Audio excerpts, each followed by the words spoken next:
Senhoras e senhores, bom dia, boa tarde, boa noite para vocês. Meu nome é Matheus Turini, professor de Filosofia e Sociologia, e hoje nós vamos falar um pouquinho sobre Platão, clássicos da filosofia, e agora este cara que vai marcar muito o período da filosofia socrática, Platão. Vamos lá falar um pouquinho de Platão. Pequenos, falamos na última aula um pouquinho sobre Sócrates, né? Então, quando a gente fala, vamos fazer aqui uma identificação já bastante pertinente. Quando a gente fala aqui ó, dos homens do período socrático, a gente tem alguns nomes para poder lembrar. São eles, do período socrático, a gente precisa lembrar dos sofistas, a gente precisa lembrar dos... A gente precisa lembrar do Sócrates, ok?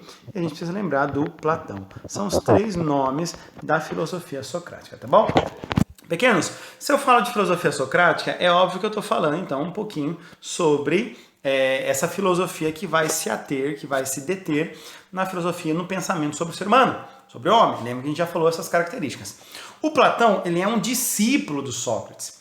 E por ser um discípulo do Sócrates, a gente fala discípulo mesmo porque ele vai dar continuidade às ideias do Sócrates, tá?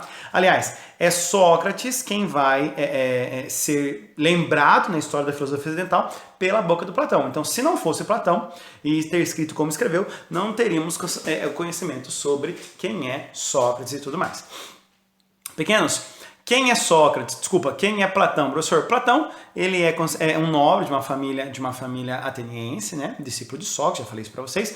Só que Platão não se chamava Platão, né? Platão é apelido. O nome verdadeiro de Platão é Stanislavski. E aí, para Platão, pessoas, aliás, o nome Platão pegou por conta que ele tinha ombro largo. E aí, por ser ombrudo, assim, por ter uma postura bastante quadrada, vou dizer assim, a palavra Platão significa pedra, pedregulho, sabe? E aí ficou o nome, o apelido que entrou para a história ocidental.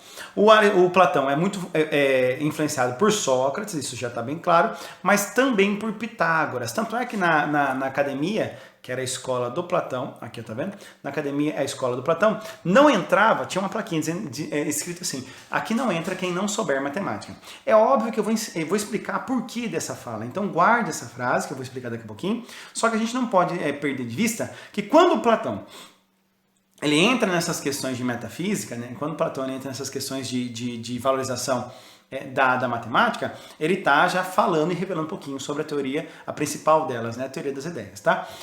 Filósofo também que usava dialética. Pequenos, às vezes cai questão só para associar Platão com dialética. Se ele é discípulo do Sócrates, então fica um tanto quanto evidente que a filosofia também do Platão fosse a dialética, igual Sócrates filosofava. Tudo bem? Vamos falar então um pouquinho sobre a teoria das ideias do tio Platão. Professor, teoria das ideias que você já conhece muito bem, mas eu vou explicar para você. O que é a teoria das ideias do Platão, professor? Para Platão, ele acreditava que existia pelo menos dois mundos. Quais mundos são esses, professor? É um mundo sensível e um mundo inteligível. Um mundo dos sentidos e um mundo das ideias. Tá claro isso, pequenos? Então vamos parar para pensar um pouquinho. Então, quando eu falo para você, pensa em elefantinho cor-de-rosa. Você vai falar assim, professor, eu vou pensar no elefante cor-de-rosa. E aí eu te digo, elefante cor-de-rosa existe? Você vai falar assim, professor, acho que não. Mas se não existe, o que é que você pensou?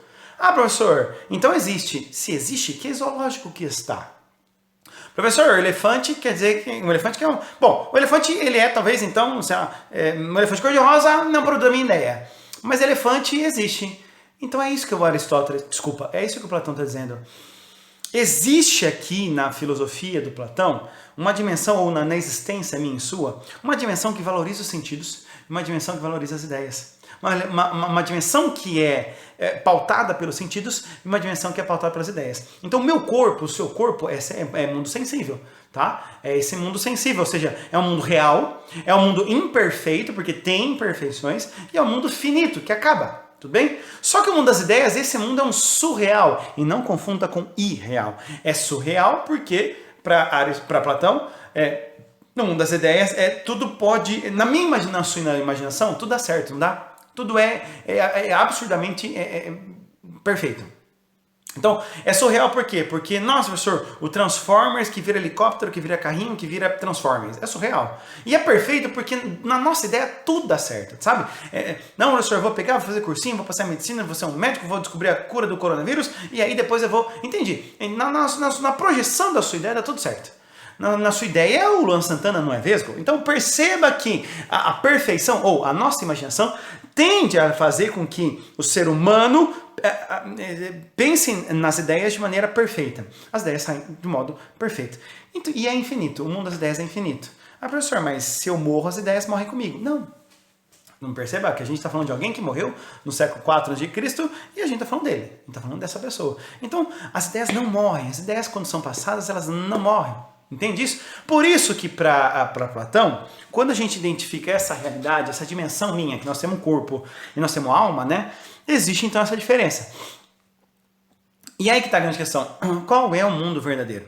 Qual é o mundo que eu confio? Eu confio nas minhas ideias ou eu confio nos meus sentidos? Eu confio no soco no estômago que eu levo na cabeça, ou eu confio no poder de racionalidade da minha mente?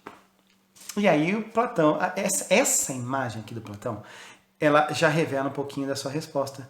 Por quê, professor? Porque para Platão, pessoas, o dedinho apontado para cima quer dizer o quê? Me vê um Uber? Não, é óbvio que não. O dedinho apontado para cima aqui, pequenos, tem a ver com valorização do mundo das ideias.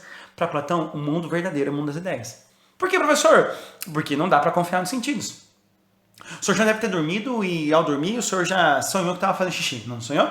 Ah, o senhor sonha que estava fazendo xixi e fez xixi na cama. O senhor já deve ter dormido e no sonho o senhor já deve ter sonhado que estava caindo do abismo e caiu da cama. O senhor já deve ter brigado com alguém e esmurrou a parede. O senhor já deve ter beijado alguém no sonho e acordado, estimulado, entende isso? Com poluição noturna. Se você não sabe o que é poluição noturna, procure agora na internet. Então, o que acontece, pequenos? Acontece que o mundo sensível me engana. Esse mundo sensível, ele me dá falsas sensações. Então eu não posso confiar naquele que já me enganou uma vez. Frase do próprio Descartes, que inspirado no Platão, chega a essa constatação. O mundo sensível me engana. Entende? Então, se o mundo sensível me engana, é o mundo verdadeiro. Aliás, vamos fazer outra reflexão. O cara, quando fez uma mesa, o primeiro cara na face da Terra que inventou a mesa pela primeira vez na vida, ele pensou na mesa e fez a mesa, ou fez a mesa e pensou na mesa? A ideia vem antes. Ele pensa, depois ele faz. Ele pensa, depois executa. Então, para Platão, o que é anterior à matéria? O que é anterior à matéria são as ideias. O mundo verdadeiro é o mundo inteligível. Lá existem as formas perfeitas, eternas e verdadeiras. Então, quando eu penso em cachorro, você pode falar assim, professor, mas tem várias raças de cachorro. Sim, mas você tem algum ponto em comum. Você tem uma cachorrinilidade de cada indivíduo cachorresco que lhe atribui essa cachorrice. Só cachorro, para ser cachorro, precisa ter 4 patas, focinho, orelha, rabo e por aí vai. Então, beleza. Isso é a essência do cachorro. Essa é a verdade do cachorro universal. E cavalo acontece a mesma coisa, e homem a mesma coisa. Então, Platão está devidamente convicto de que as formas perfeitas e eternas que existem no mundo das ideias é que atribuem a especificidade dos indivíduos. Os indivíduos podem ser individuais e especiais. Eles podem ser singulares. Mas cada galinha, apesar da sua especificidade, cada galinha carrega em si uma galinicidade que é universal. E essa galinicidade que é universal corresponde a este mundo das ideias. Tá claro, pequenos? Professor, e quem é que fez com que o mundo das ideias se transformasse em mundo sensível? O artesão divino, o demiurgo. Demiurgo, pessoas, é como se fosse o Deus platônico. Mas não confunda Deus no sentido grego com Deus no sentido cristão. Deus no sentido cristão é uno, Deus é criador e saiu fora da criação. Só que o Deus, na Grécia Antiga, geralmente era considerado uma forma deísta ou pandeísta, ou seja, o Deus cristão ele fez o rio e é o rio, o Deus cristão fez a árvore e é a árvore, entende isso? Então existe uma imbricação desse demiurgo com a própria realidade. E não é uma divindade em si, mas é uma força que fez com que o mundo das ideias virasse mundo sensível. Eu não sei se o senhor percebeu, o mundo sensível então é uma cópia do mundo das ideias. Tá claro isso, pessoas? Por isso que as coisas sensíveis não se explicam com elementos físicos, mas por uma causa em si que não é física. A razão é capaz de gerar conhecimento. E a sensação? Sensação não. Tudo bem aqui, pessoas? Professor, então como é que eu adquiro conhecimento se a sensação não pode me dar o conhecimento?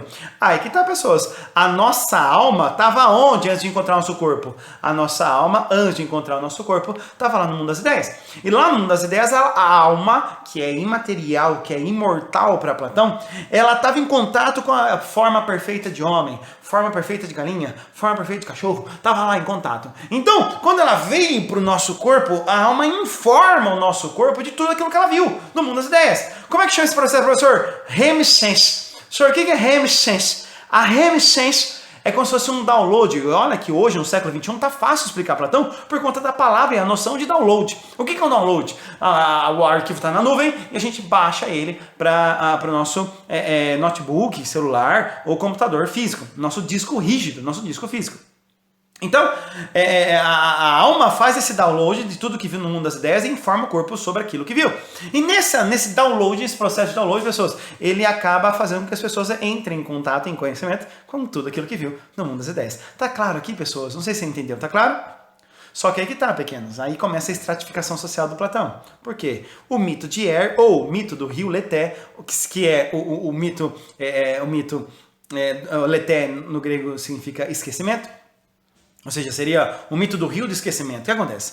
Quando uma alma morre, e aí o Er é esse cara. Alguns falam que ele é um soldado, outros falam que ele é um pastor, não tem problema, mas a questão é que Er morreu. E ao estar lá no mundo das ideias, ele encontrou todas as formas perfeitas eternas, como eu te falei agora há pouco. Só que a alma, para Platão, reencarna. A alma volta para o mundo das ideias. Você vai falar para o mundo dos sentidos. Aí você vai falar assim, nossa professor, Platão é espírita. Na verdade, o espiritismo que é platônico. Por quê? Porque para Platão a matéria se reorganiza, a matéria deixa de ser matéria, mas ela se reorganiza. E a alma é imortal. Então a alma imortal ela volta. Mas ela não volta com a mesma vida, ou com uma relação de vida. O que é universal para Platão é o mundo das ideias. E não a minha vida passageira aqui. Então quando a alma volta, ela volta lembrando daquilo que viu no mundo das ideias, não da sua vida anterior, para Platão. Tá claro? Coisa diferente que a gente vai ver no cristianismo, no espiritismo, que é um cristianismo. Só que aí, pessoas, essa alma para voltar para um dos sentidos, ela passa por um rio. Esse rio é o rio Leté, é o rio do esquecimento. Então existem almas que elas atravessam o rio Leté e não tem quase nenhum tipo de contato. Elas seguram a sede, elas não bebem aquela água. Se não bebem a água do esquecimento, elas lembram de muita coisa do mundo das ideias quando chegam aqui no mundo dos sentidos. Mas aí existem almas que ao atravessar acabam bebendo, não aguentando muito de sede, e bebem um pouco dessa água do rio do esquecimento. O que fazem que quando elas cheguem aqui na Terra, elas esquecem de algumas coisas que viram no mundo das ideias. Mas existem almas inferiores, almas do inferno, almas do mal, que essas almas, elas sim, elas mergulham no rio Leté e acabam, nossa vida, lembram de nada. Essas vão lembrar pouca coisa do mundo das ideias. Não sei se o senhor percebeu. Existe uma alma que lembra muita coisa, existe uma alma que lembra pouca coisa, média coisa, vai. Existe a alma que lembra quase nada. Professor, e o que eu faço com essa alma? Não faz, filho. Por quê? Porque o princípio aqui é socrático, lembra? Conhece-te a ti mesmo. Para Sócrates não tem como te ensinar. E para Platão, menos ainda, porque o processo de reminiscência é que vai dar o tom do seu conhecimento. Então você, pelo exercício da reflexão e da razão, alcança essas ideias. Mas eu, professor, que estou do lado de fora, não posso te ensinar. O que justifica você ser como é. O senhor que tem pouco contato com conhecimento, o senhor que tem pouco contato, o senhor, sua alma, que culpa a gente tem que a sua alma se embebedou do rio do esquecimento? Então o senhor, que não lembra muita coisa, o senhor vai fazer trabalho braçal. Pega essa enxada e vai trabalhar. O senhor que tem média coisa, o senhor sabe que lembra metade das coisas que viu no mundo das ideias, o senhor será o quê? Um guerreiro? Agora o senhor que lembra de muita coisa, o senhor será um filósofo. E por definição, o senhor deverá comandar a polis. Aí a gente já entra um pouquinho de filosofia política do Platão, que não é nosso objetivo agora, mas a gente vai falar um pouquinho disso depois, quando a gente falar de filosofia política e quando entrar em Platão. Tá claro aqui, pessoas, então? As ideias, elas são inatas. Elas já nascem com o ser humano, são inatas. Então, não é possível ensinar a virtude. Ou o senhor tem um processo óbvio de reminiscência, ou o senhor não consegue ensinar, o senhor não consegue adquirir virtude. Tudo bem, tá aqui, pessoas? Sussa até aqui, até com um problema? Acho que está bem tranquilo, né? Professor, mas tudo bem, a minha alma ela tem uma relação de download que vai informar meu corpo e tal. A minha alma ela vai lembrar muito ou pouco, de acordo com o mito aqui do rio do esquecimento. Mas professor, como é que eu adquiro esse conhecimento aqui na Terra? E aí vem esta analogia, esses três mitos, essas três alegorias que o Platão conta. Na maioria das vezes, os seus livros didáticos e a maioria dos manuais didáticos sobre filosofia vão ficar ou vão deter-se na alegoria da caverna. Eu trago para os senhores o conjunto, dessas alegorias, porque é quando o Platão está falando sobre mundo e o conhecimento, tá? Alegoria do Sol, alegoria da linha e alegoria da caverna. Professor, o que é a alegoria do Sol? Pequenos, às vezes os vestibulares vão dar mais valorização mesmo na alegoria da caverna, tá? Mas você precisa compreender como é que ele chega a essa constatação. A alegoria primeiro do Sol, a alegoria do Sol às vezes é só para você saber, porque é um princípio. Vamos lá. Tá claro, ou tá evidente hoje na física que a gente aprende, ou a gente enxerga as coisas porque tem luz. Se não houver luz, perceba que a gente não consegue enxergar. Ou seja, o senhor só está conseguindo me enxergar porque existe um processo de luminosidade que alcança o seu globo ocular. E o seu globo ocular acaba enxergando por conta disso, porque as coisas que o senhor enxerga estão à luz. Tá? Então, todo e qualquer conhecimento, ou toda e qualquer coisa que eu possa ver, precisa ser iluminada pelo Sol. Essa é a alegoria do Sol. Assim como o Sol precisa iluminar as coisas para que a gente possa enxergar, o que é o Sol no campo da razão? O Sol é a ideia de bem. O Sol é a racionalidade. Professor, o que é a ideia de bem? O bem. A ideia de bem, pessoas, ela está vinculada à razão para Platão. Ou seja, não tem como você alcançar o conhecimento verdadeiro das coisas se não houver um processo de racionalidade, se não passar por um processo de valorização das ideias, da razão. Tá claro até aqui, pessoas? Nenhuma... É isso. Ah, o senhor não faz muito sentido. Não tem que fazer, é isso. O Platão fez uma simples reflexão. Não tem como pensar, ou não tem como achar a verdade, se não for iluminado pela ideia de bem, pela ideia da razão, pela racionalidade do conhecimento da razão humana. Tudo bem? Até aqui tudo bem? Sussa, maravilha. Aí, pessoas, vem a segunda alegoria, que é a alegoria da linha. Essa aqui explica toda a epistemologia do Platão. Professor, o que é a epistemologia do Platão? A epistemologia é a filosofia das ciências, é a ciência. A palavra episteme significa conhecimento científico, tá?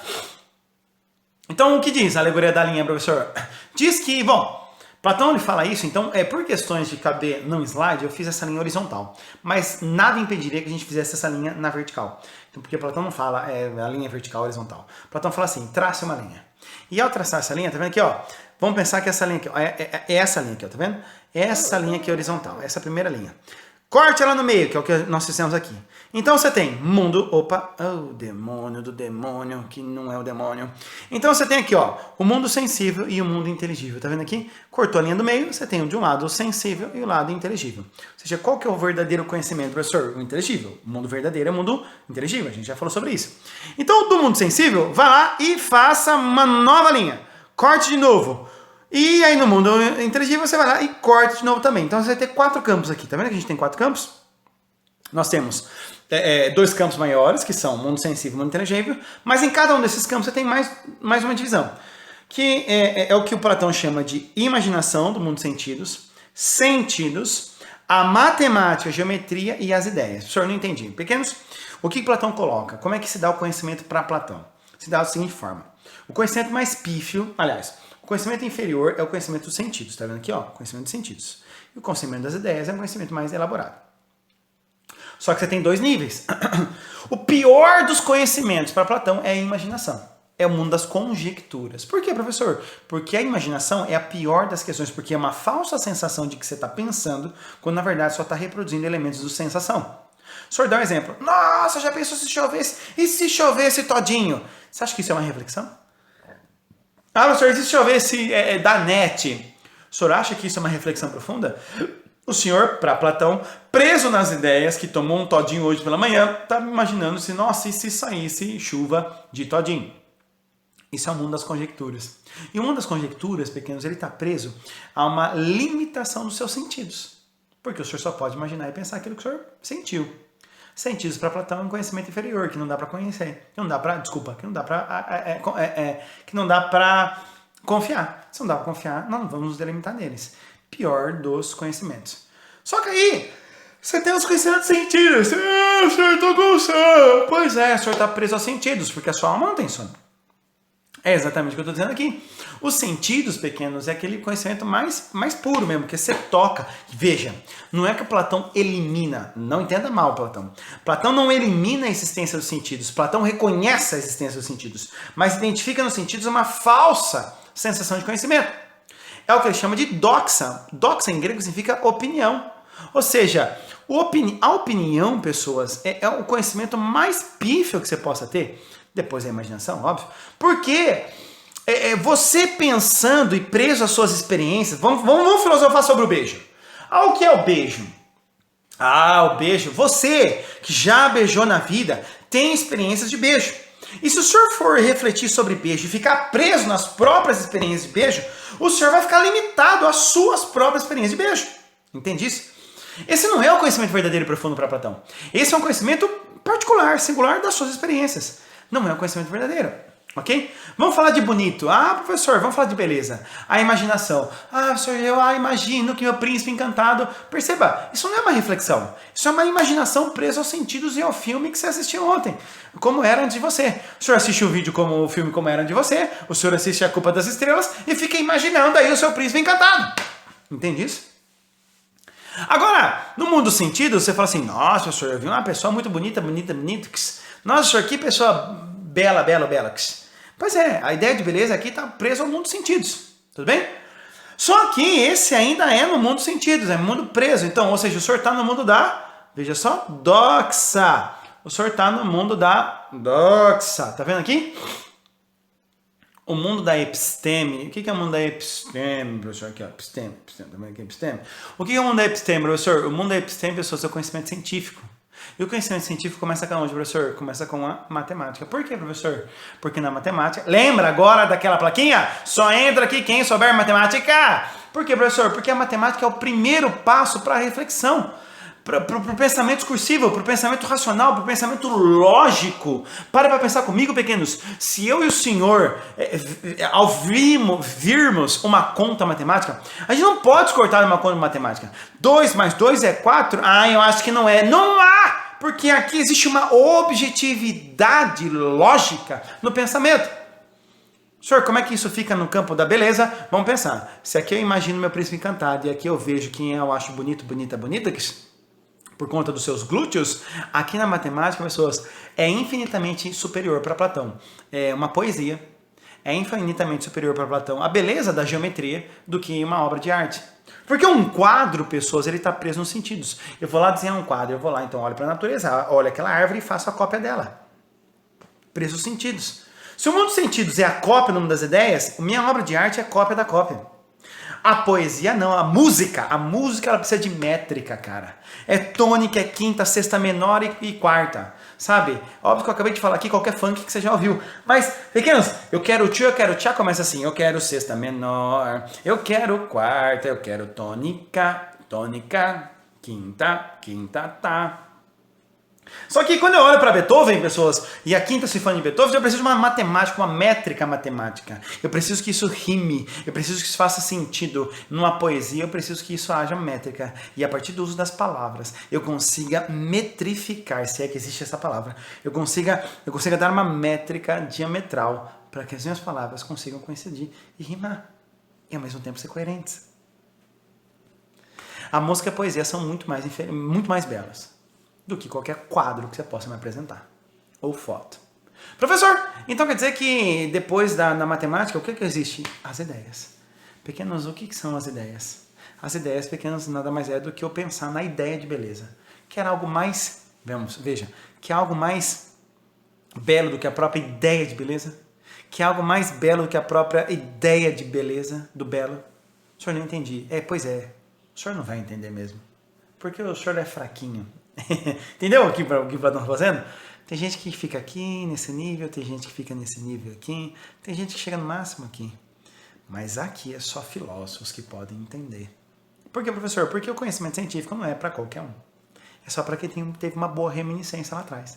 Tá claro aqui, pessoas? Agora sim dá para você entender a alegoria da caverna. A alegoria da caverna você já conhece muito bem, mas eu vou repetir para o senhor.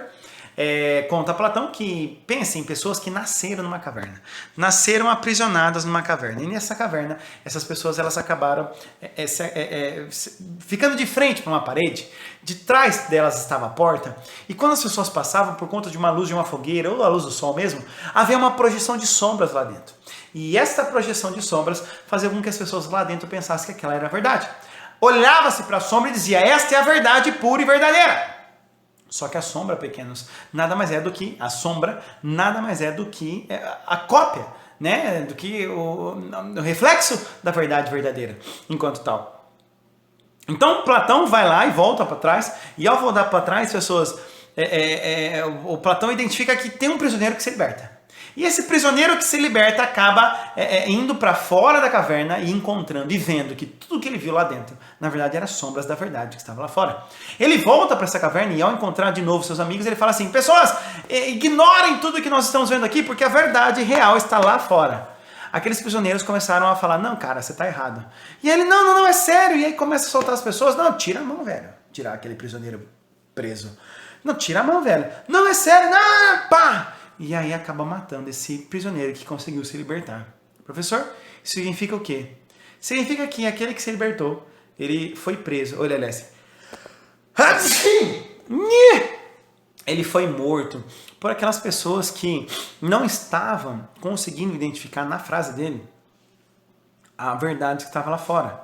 Pessoas que não conseguem sair da caverna, não conseguem identificar a verdade. E a verdade aqui, cuidado para você não confundir. É óbvio que Platão está falando de Sócrates, o cara que foi morto pelos sofistas, o cara que foi morto pelos atenienses por ter encontrado a verdade. E é óbvio que... Coronavírus, hein? E é óbvio que o Platão, ele está se referindo à figura do filósofo.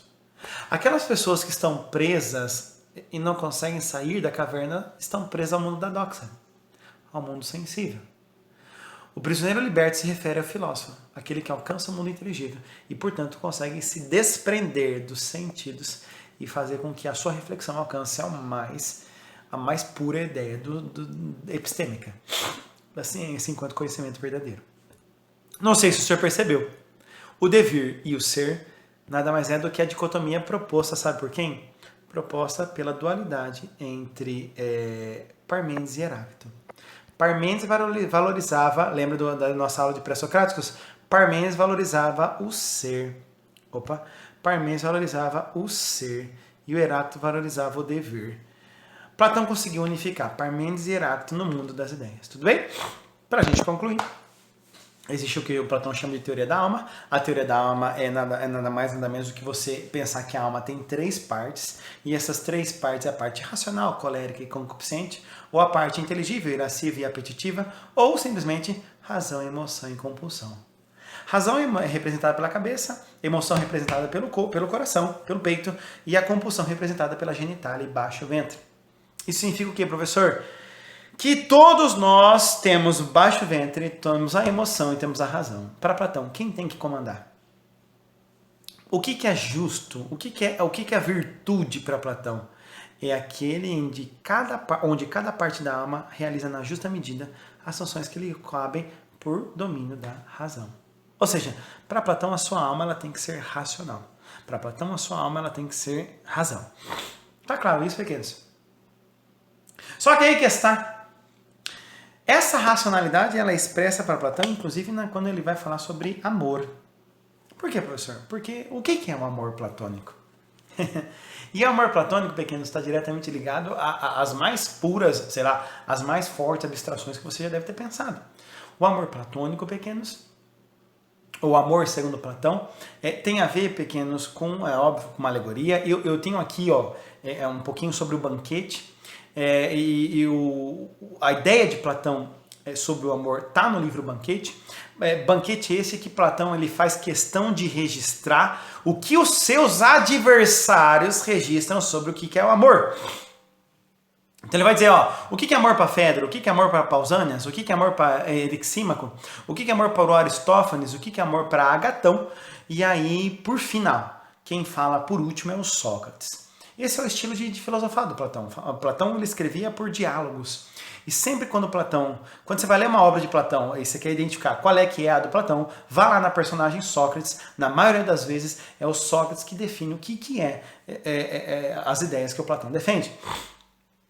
E nesse banquete, o Platão ele conta, através da boca de Sócrates, que estava tendo um banquete nos céus. E esse banquete, pequenos, os deuses estavam tomando néctar, porque não tinha vinho nessa época, e todo mundo foi convidado, menos a Pênia. Pênia é a miséria. Poros, deus da abundância, o Poros, que é a abundância, estava lá na ideia e, como por definição, encheu a manguaça de néctar dos deuses.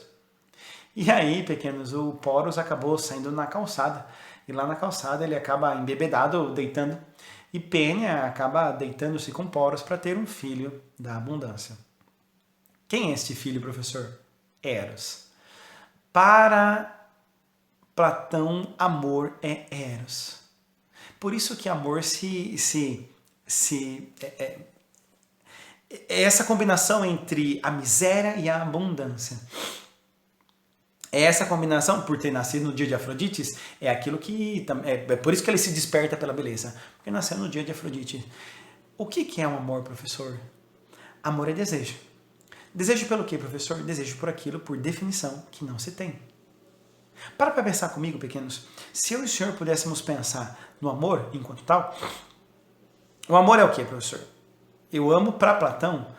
Você já deve ter visto que amor platônico é amor não correspondido. Tá errado essa definição. Porque essa foto que a gente está vendo aqui embaixo, essa foto aqui embaixo, aqui embaixo, tá vendo? Essa foto, pequenos, ela fala um pouquinho do amor platônico. Essa menina olhando para este rapaz, não ama esse rapaz porque ele não corresponde a ela.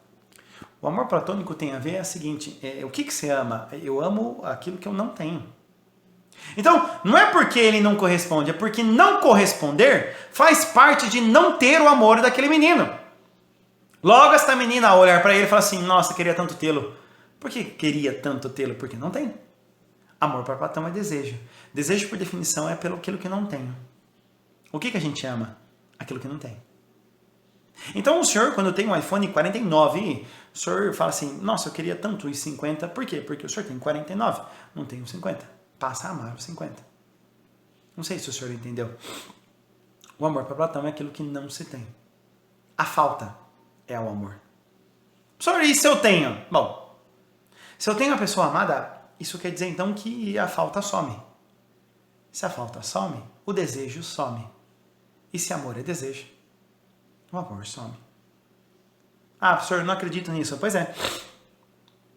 O senhor vai querer dizer para mim que quando o senhor estava paquerando aquela pessoa, o senhor estava lá naquela paquera com aquela pessoa, tal, mandando mensagens e tal.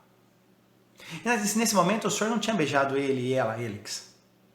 E se o senhor não tinha beijado essa pessoa, o senhor criou uma expectativa e parecia tão plausível. Entende isso? Parecia tão plausível você querer essa pessoa. Por quê? Porque não a tinha.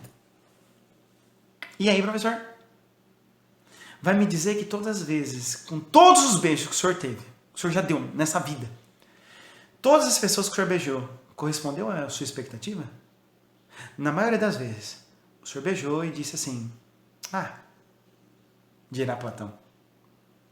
Então, quando eu olho para o desejo enquanto amor para Platão, é óbvio que o senhor ama aquilo que não tem. No período de quarentena, por conta do coronavírus, o senhor amava a escola. Por quê? Porque não tinha ela. Nossa, que saudade eu tenho da escola. Óbvio, o senhor não a tem. O senhor, por um momento, o senhor amou as minhas aulas. Por quê? Porque não tinha elas. Amor é falta, amor é desejo. E se tenho, depois o desejo some. Logo, o amor some. Isso para Platão. Senhoras e senhores, parece que o senhor aprendeu a amar conforme Platão. Porque o senhor tem uma coisa e quer outra, e quer outra, e quer outra. O senhor quer pré-vestibular, pré-vestibulando, o senhor ama a universidade, porque não está nela. E ao entrar na graduação, amará a pós-graduação, porque não está nela.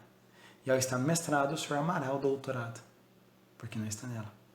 E ao entrar no doutorado, o senhor amará o pós-doutorado, a livre docência, o semideus, entende? Porque o senhor não tem ainda essas coisas. Parece que nós aprendemos de forma platônica a amar. Amar na falta. Amar aquilo que não se tem.